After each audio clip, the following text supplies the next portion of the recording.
안녕하세요. 우드인사이더의 김 대표입니다.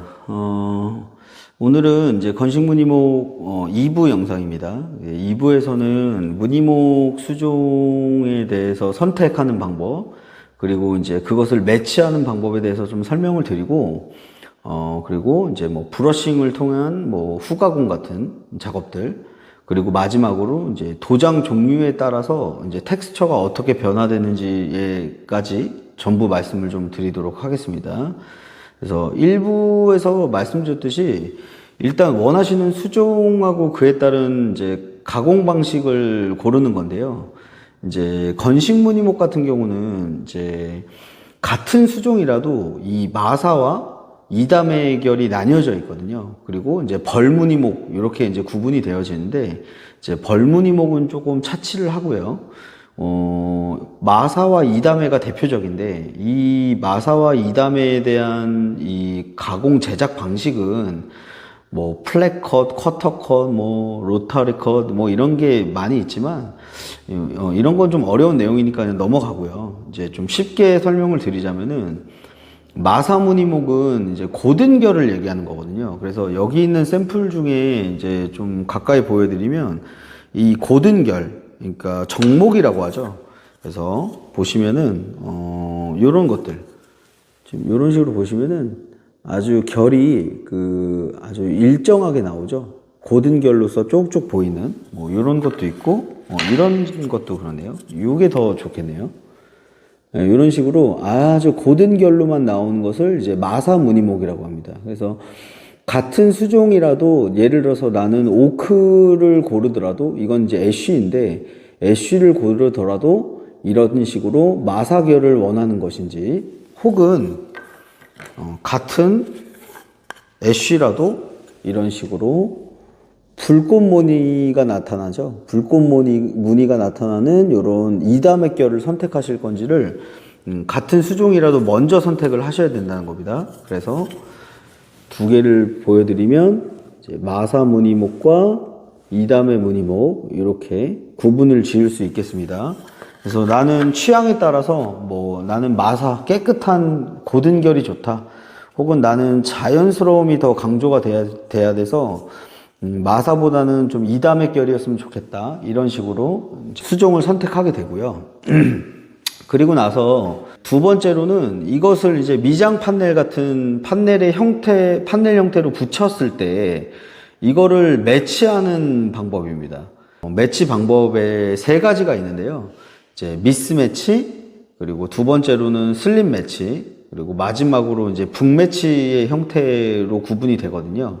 그래서 일단 미스매치에 대해서 좀 설명을 드리면, 이 말 그대로 무늬목을 미장 판넬로 가공을 할 때 이제 여러 가지의 결을 섞어서 사용하는 겁니다. 물론 이제 마사는 마사끼리, 이담에는 이담의끼리 이제 선택을 하게 되지만, 이제 한 일정한 패턴이 아닌 여러 가지 패턴을 이제 아주 말 그대로 미스하게 되는 거죠. 그래서 이 미스매치의 아주 큰 장점은 이제 패턴이 굉장히 자연스럽게 보일 수 있다는 거고요.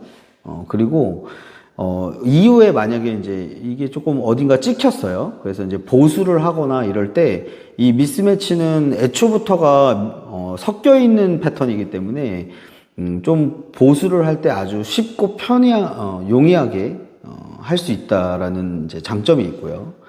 그리고 이제 슬립 매치 같은 경우는 이것도 말 그대로 이제 무늬목을 이제 미장 판넬에 붙일 때 소폭으로 붙이는 겁니다. 소폭으로 붙여서 계속 소폭으로 반복되는 패턴을 만드는 방식이라고 볼 수 있겠습니다. 그리고 이제 마지막으로 이제 북매치. 북매치 같은 경우는 아주 그냥 기본형 매치거든요. 그래서 이제 무늬목을 예를 들면 300폭 제공되는 무늬목을 이렇게 책을 한 장씩 넘기듯이 붙인다고 해서 북매치라고 하거든요. 그래서 이제 넓은 폭으로 계속 반복되는 패턴을 부착하는 방식을 얘기하는 것이죠. 그래서 내가 원하는 매치의 방법을 이제 디자인에 맞게 선택하시면 되거든요. 그래서 사실 이것도 수종에 따른 대표적인 사례들이 많이 있기 때문에 본인이 그런 거를 다 고민하시긴다기보다는 이제 모니터링을 이제 뭐 저희 회사에 방문을 하시거나 해서 모니터링을 하면서 대표적인 텍스처, 그러니까 매치 방법에 대해서 보시면 아마 선택을 하시기가 좀 더 수월하실 것 같아요. 그렇게 해서 일단 매치 방법까지 선택이 끝났다면 이제 세 번째로는 이제 브러싱의 유무입니다. 아까도 말씀드렸듯이 이 이제 브러싱이라는 작업이 텍스처의 깊이감을 드러내는 것이거든요. 그래서 좀 가까이 보여드리면은 아주 이런 식으로 보시면 이게 잘 표현이 될진 모르겠지만 아주 그냥 매끈한 방식, 아주 매끈하게 텍스처를 최대한 살리지 않고 매끈한 방식으로 선택을 하거나 혹은 이제 중브러쉬라고 하면은 요 정도가 되겠습니다. 보시면은 조금 더 매가 살아있죠? 이렇게.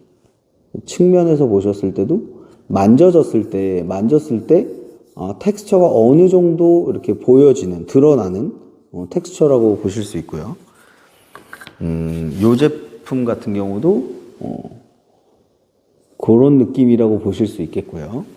그리고 이제 마지막으로 아주 강브러쉬다, 나는 아주 강한 느낌을 원한다라고 했을 때는 요런 제품이 대표적으로 되겠습니다. 가까이서 보시면 이 텍스처가 보이시나요? 아주 러프하죠? 강한 텍스처를 살려서 느낌을 내는 것입니다. 그래서 이런 식으로 강브러쉬를 해서 나는 받고 싶다 라고 하셨을 때 보여지는 텍스처고요. 그리고 이제 마지막으로 가장 강한 크로스컷, 일부에서도 말씀드렸던 이 톱으로 긁어놓은 듯한 이제 강한 브러싱을 하게 되고 크로스컷을 하게 되면 이런 식으로 아주 강력한, 아주 강한 표면의 텍스처가 드러나게 된다는 것입니다. 그래서 지금까지 보여드렸던 이런 브러싱 방법, 그냥 좀 깨끗하게 할 것이냐, 아니면 나는 브러싱을 좀 강하게 할 것이냐, 아니면 크로스컷을 해서 아주 강력하게, 아주 강하게 텍스처를 표현할 것이냐, 이것을 선택하실 수가 있다는 것입니다. 여기까지 이제 고르셨다면은 이제 거의 다 끝난 거고요. 그리고 나서 이제 마지막으로 이제 가장 중요한 부분이기도 한데 이제 도장입니다. 도장.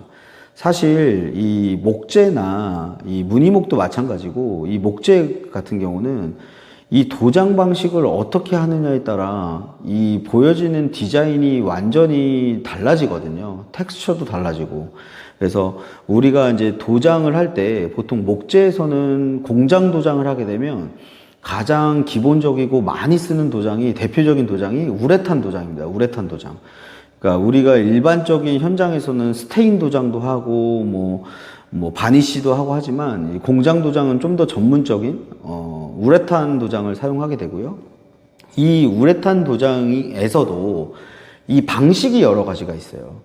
그래서 이제 첫 번째 방식이 뭐냐면 이 오픈 포어 방식입니다. 이 오픈 포어라는 게 무엇이냐면은 아까도 이제 텍스처에 대해 말씀드렸지만 텍스처를 가능한 최대한 살리는 도장 방식이에요. 그래서 이제 눈매, 그러니까 예를 들면 아까 보여드렸던 이런 식으로 보았을 때 눈매가 살아나는 도장을 최대한 해치지 않는 선에서 도장 마감을 하는 것을 이제 오픈 포어 방식이라고 볼 수 있겠습니다. 그러면은 이거와 완전히 반대되는 방식이 무엇이냐 했을 때 이제 클로즈 포어가 되겠죠. 이 클로즈 포어는 반대로 이 눈매를 완전히 없애버리고 아주 매끈하게 하는 작업이 됩니다. 대표적으로 보시면 이런 방식이 되겠죠. 보시면 굉장히 그냥 매끈하거든요. 이 샘플도 그렇고 이런 걸 보시면 그냥 눈매가 아예 만져지지가 않고 그냥 매끈하게 표현되는 방식입니다. 네, 그렇게 해서 보실 수 있을 것 같고요. 그리고 이제 세미 오픈이라고 하면은 이제 어느 정도의 중간 단계입니다. 그러니까 어느 정도 텍스처도 좀 살리면서 눈매를 조금 최소화하는 어떤 좀 어떻게 보면 좀 애매한 단계라고 볼 수 있겠죠. 그래서 뭐 여러 가지 또 표현이 있겠지만 대표적으로 그런 정도의 텍스처라고 했을 때 요 정도가 되게 자연스럽거든요.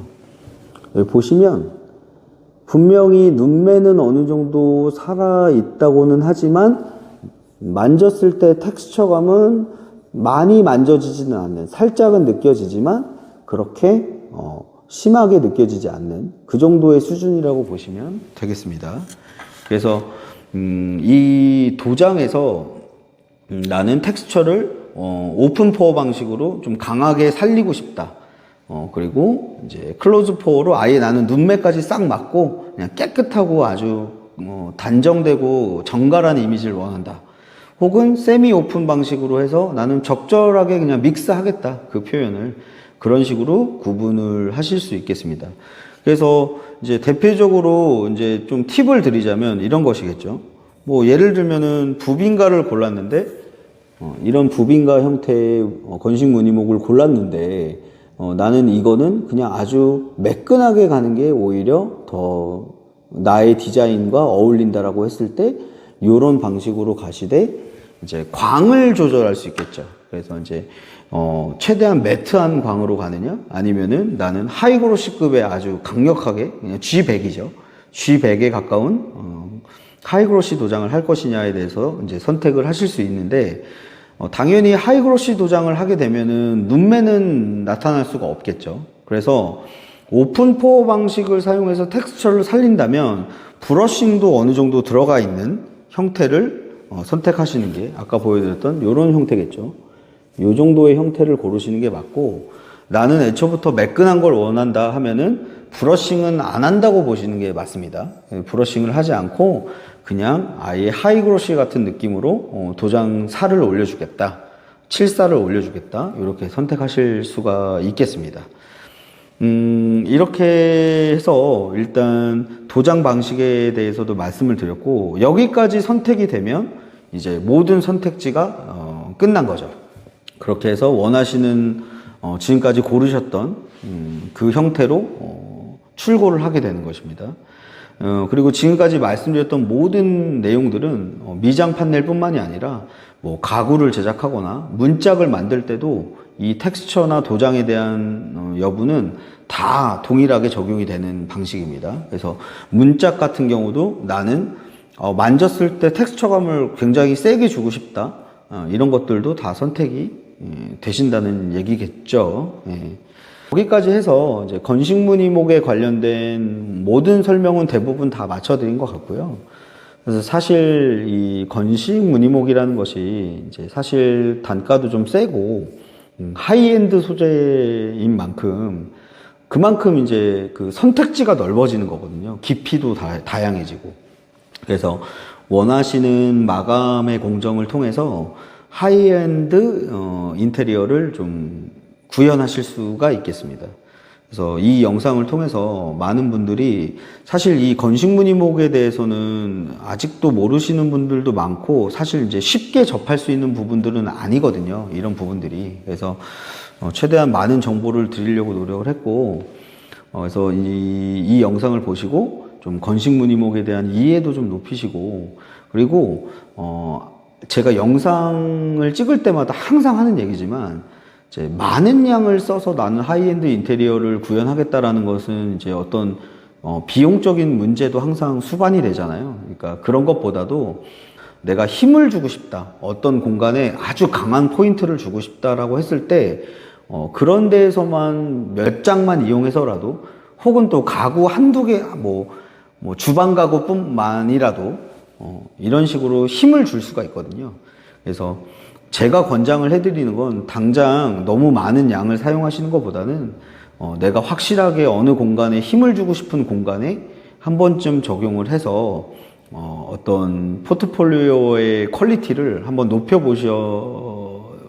그런 계기가 높여보실 수 있는 계기가 좀 되셨으면 하는 바람이 있습니다. 여기까지 해서 이제 2부에 대한 영상을 마치고요.